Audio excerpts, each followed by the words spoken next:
Thank you, Susanne. Thank you very much, everybody, for being here. Yes, let's step into it. Right on, yes. So you may maybe remember this slide from this morning.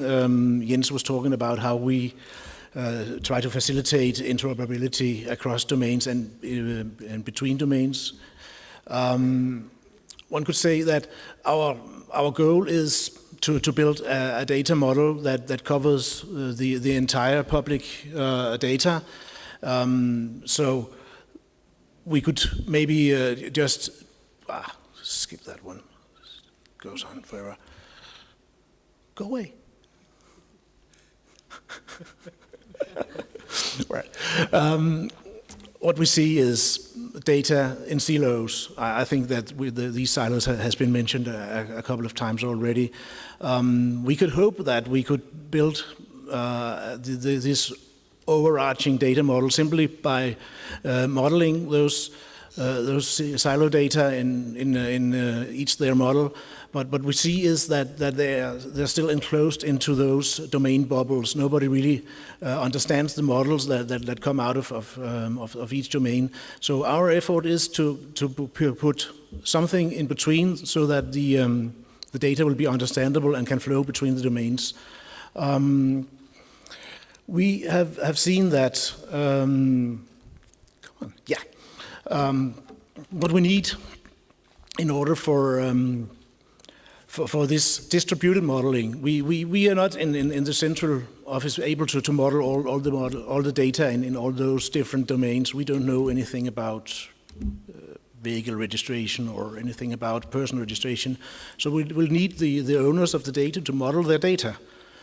How then do we obtain a set of models that can be like, I've got that one, like just one big model that will give the complete description of all the public data when each has to be modeled by the party that knows about data.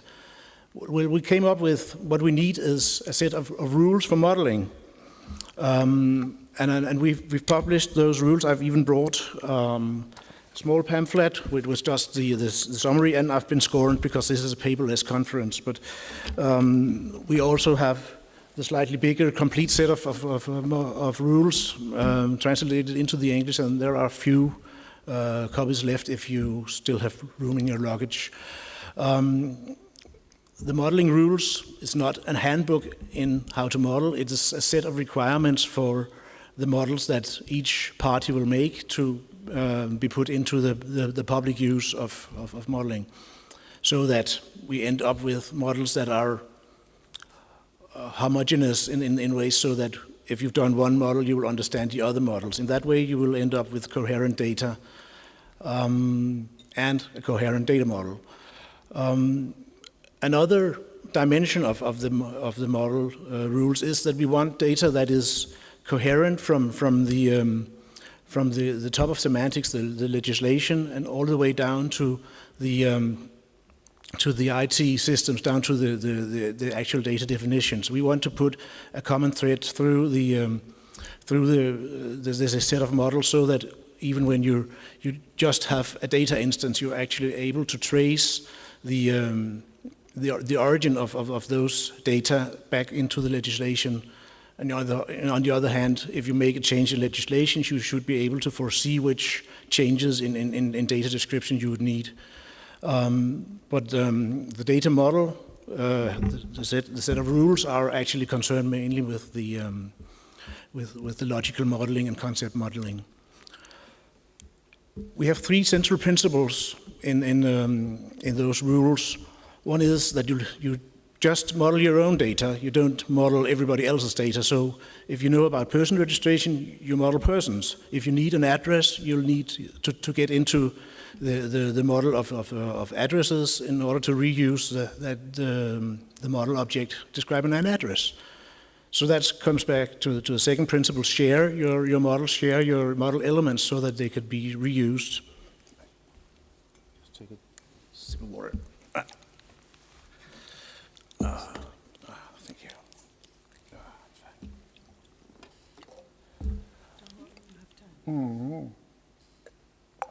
Thank you.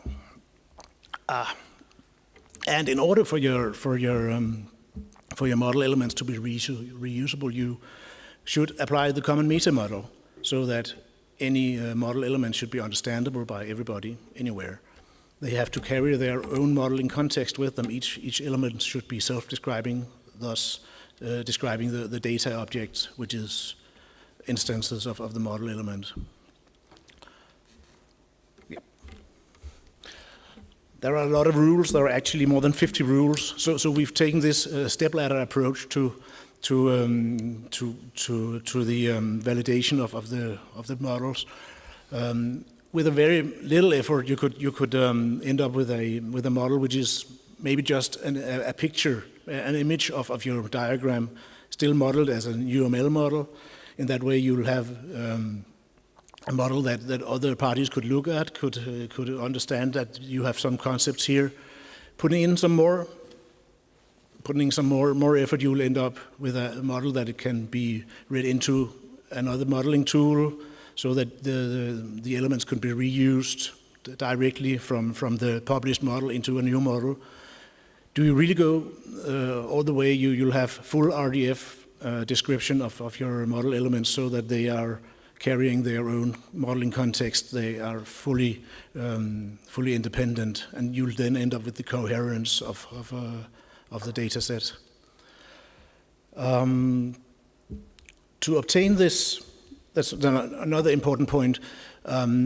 We see that most modelers, as Ralph mentioned, are not really confident with the RDF. RDF is extremely precise and extremely useful for any kind of description, but modelers tend to prefer UML. So UML is the way that we think modelers should go on working, but then we have made this transitional profile to UML that for each single UML element describes which RDF element it's mimicking, so that if you do your UML model using the plus profile, you'll actually be also doing an RDF model. It can be directly transferred into an RDF model and thus published and describing data.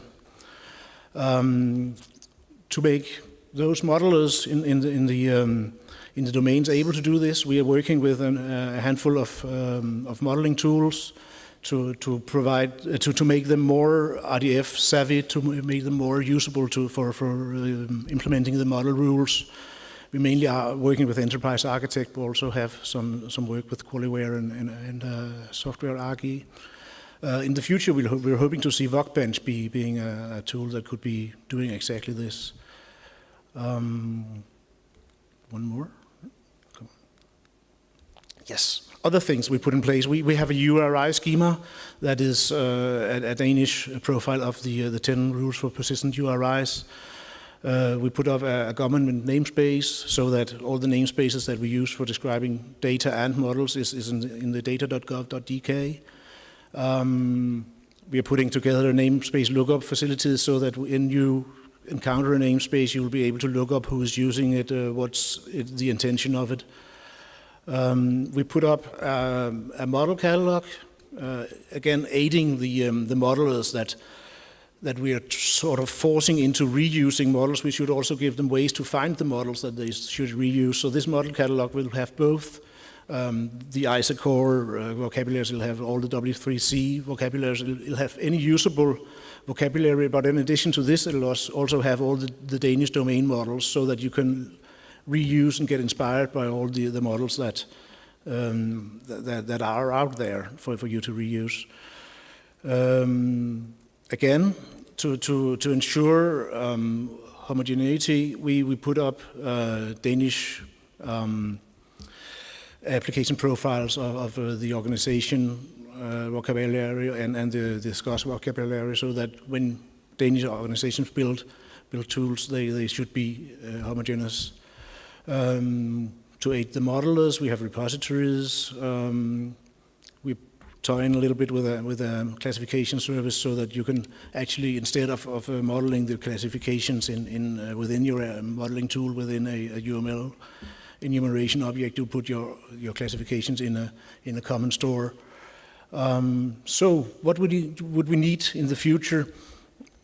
I think, as also Jens mentioned, a reference implementation, how to do linked data. We see a lot of good modeling. We see a lot of RDF awareness when it's modeling, when it's concepts, when it's classifications. We see very few actual trivial stores and Sparkle endpoints to get access to data. And when we try to do that ourselves, we cannot really find the providers that are interested in building it for us. So maybe the ISA program could help us to put up a reference implementation. Also, we see so many similarities with what e.g. RAF is doing, and that there should be maybe not a set of Danish too many rules, but simply a set of a common metadata schema for all the EU models would also enhance the interoperability a lot. Thank you very much.